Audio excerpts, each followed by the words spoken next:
It's 7 a.m. I'm sipping coffee in my kitchen, staring out the window, when I see her Lydia Harper, our HOA tyrant, sliding a key into my front door like she's got every right in the world to waltz in. The lock clicks, the door creaks open, and that smug grin on her face says she thinks she's untouchable, like she's finally got me and my wife, Sarah, right where she wants us.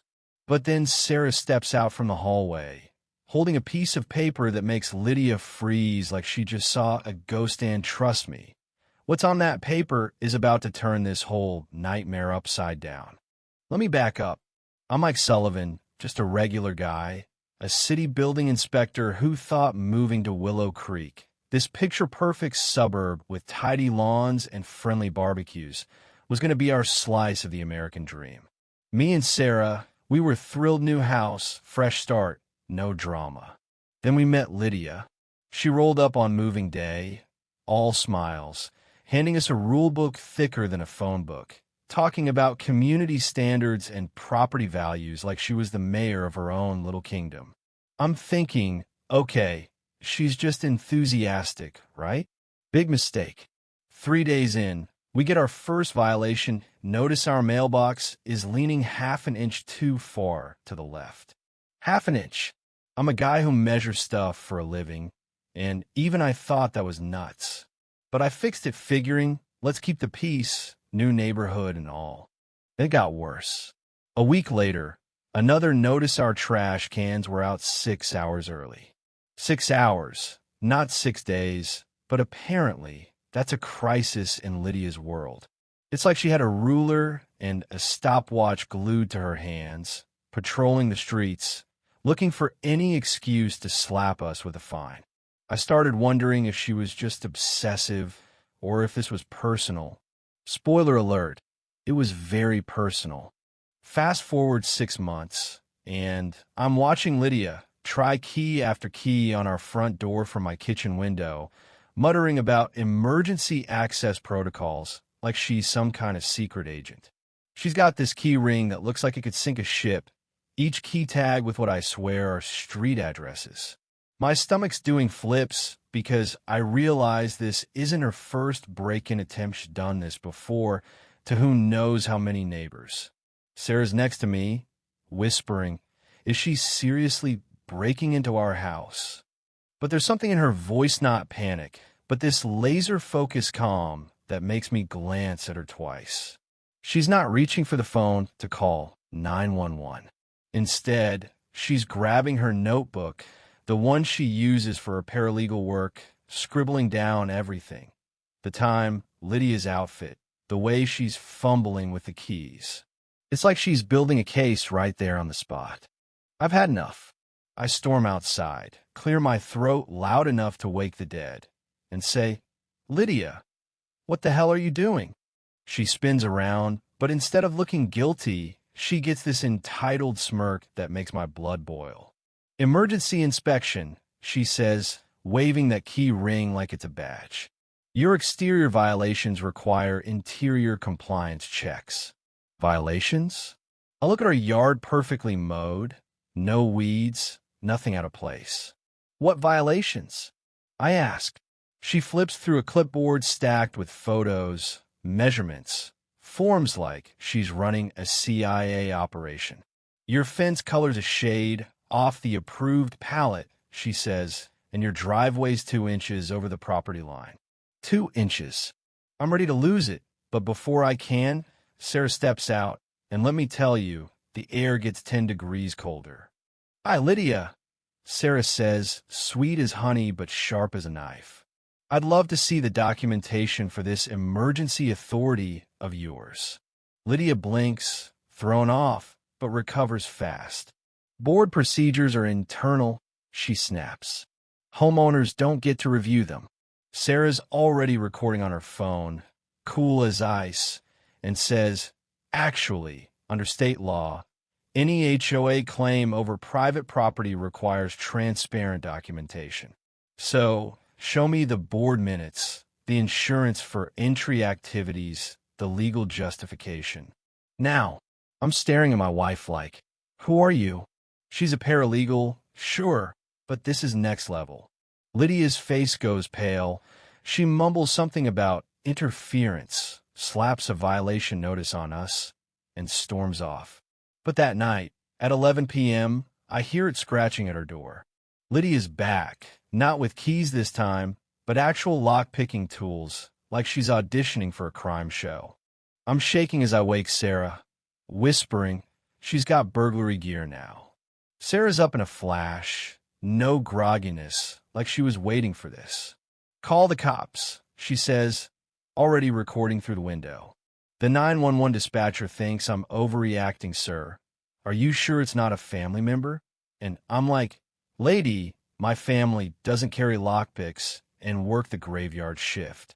Lydia vanishes before the cops arrive, but Sarah's examining the scratches on our lock like a detective, saying, we need new deadbolts and cameras. This isn't about HOA rules anymore, Mike. This is felony territory. Next morning, Lydia's back with a locksmith in tow, some poor guy who looks like he's regretting his life choices. She's waving more paperwork, claiming structural safety concerns. Sarah steps up, all 5'5" of her radiating "don't mess with me" energy, and tells the guy, if you touch our locks, you're committing criminal destruction of property. I'm recording this, and I'll file charges. The locksmith bolts, muttering, I ain't going to jail for HOA drama. Lydia's fuming, but then she says something that hits me like a brick. You can't escape your past, Mike. You think you can move here and act like you didn't ruin lives? Ruin lives? I'm a safety inspector, not a mob boss. What's she talking about?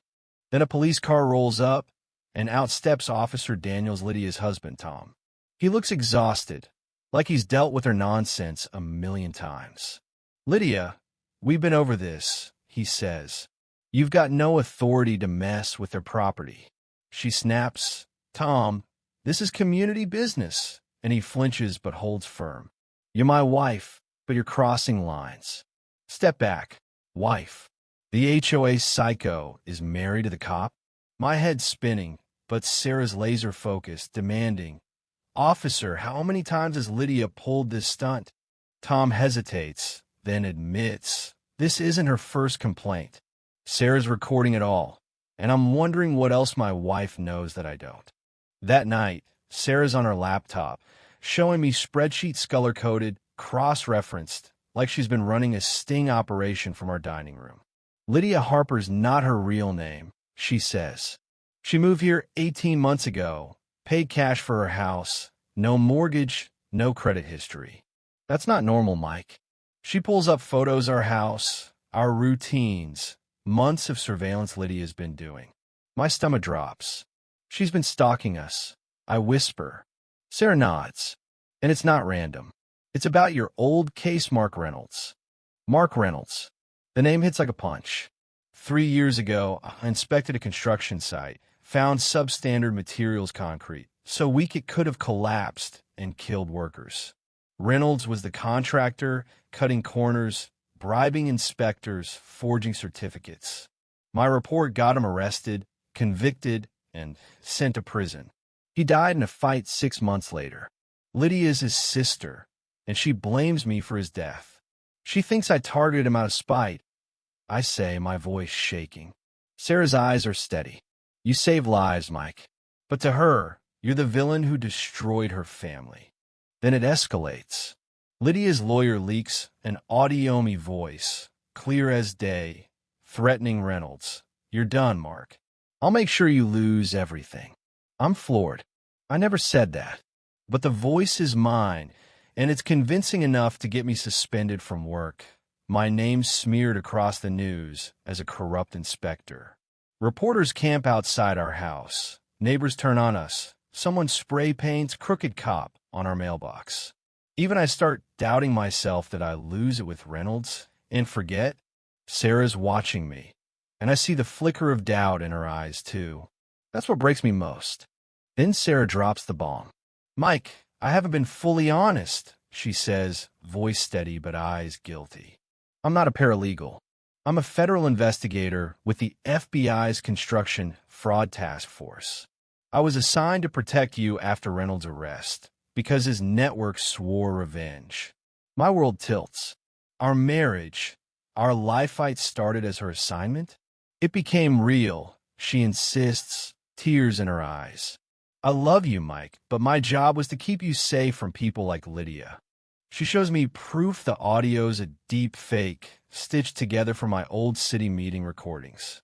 Her team's been tracking Lydia's network, a multi-state fraud ring that's targeted a dozen inspectors like me, ruining lives, driving families out of homes.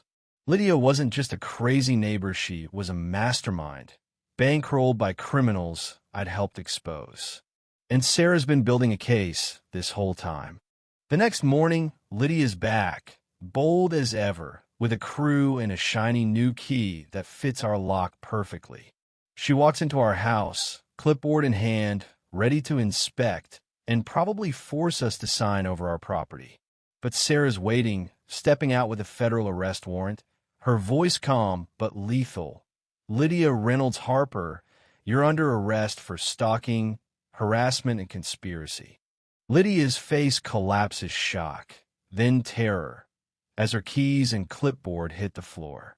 Officer Tom arrives with backup, cuffing his own wife as she screams about her brother's unjust death. The neighbors are out now. Phones up, recording the HOA, Queen's Fall.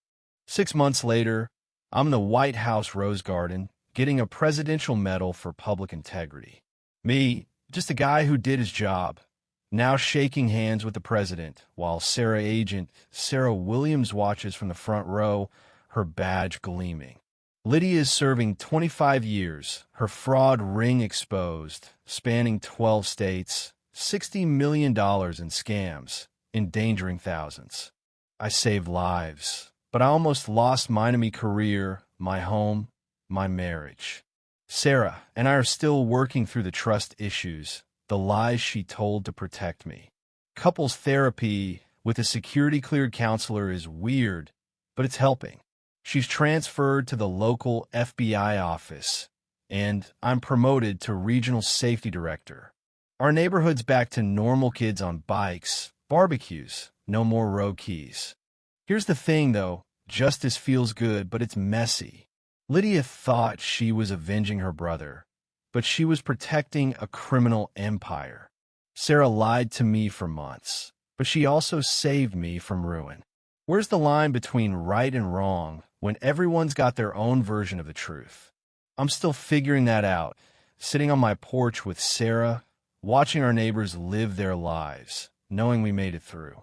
If you got a story about a neighbor or HOA who pushed you to the edge, drop it in the comments. I want to hear how you fought back, or if you think Lydia had a point, or if you'd ever forgive a lie told to protect you. Hit that like button, share this crazy ride, and let's talk about what justice really means when the locks on your door aren't enough to keep the chaos out.